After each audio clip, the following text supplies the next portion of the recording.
And we're joined now for an hour-long live viewer call-in by Roy Hattersley, a Labour Party member of the British Parliament. Next call, Arlington, Texas, for Roy Hattersley. Go ahead, please. Yes, good morning, Mr. Hattersley.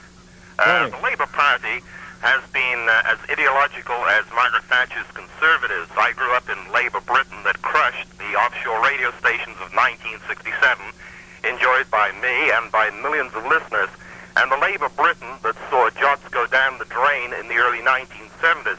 Now that the Labour Party has a fresh start to champion the cause of human rights of the average person, why doesn't Labour rally around a new centerpiece, push for a written constitution, and adopt as its hero Thomas Jefferson's family ancestor, freeborn John Lilburne?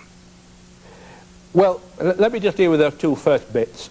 I mean, the reason we crushed, it's a very dramatic word, but I won't argue with it, the offshore radio stations, is our enthusiasm for the rule of law. They were illegal operators. They were blocking channels that people had paid money for. And any government that thought you ought to organise a properly disciplined society would have wanted to put them out of business. On the other point, of course, we increased the number of people in employment in Britain. We didn't have unemployment up to, in honest figures, 3.5 million unemployed standing in Dell queues waiting for a job. But let me go on to your main question, why don't we have a written constitution? I think there are three reasons, and each of them could occupy the whole hour, and I'll try to put one sentence to describe each one. First of all, it doesn't fit our parliamentary system of government. If we incorporated a written constitution into our processes, any government could overturn it by a single-line bill. The tradition of Great Britain, the spirit of Great Britain, the feelings of the people of Great Britain is that we run by individual items of legislation. And you can't superimpose a written constitution onto a system where people are expecting and reacting and supporting something quite different. That's one.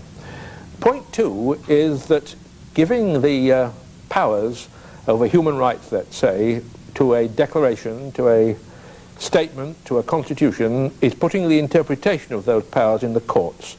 And in our experience, the sort of freedom we want to see, the sort of extensions of liberties, are not best interpreted by courts, but implemented by politically motivated, intentionally politically motivated parliaments.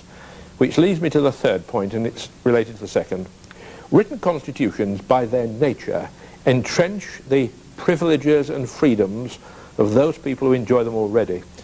It's a written constitution that enables the electors, or the voters in California, to vote for a tax cut because they don't want to pay any more in welfare.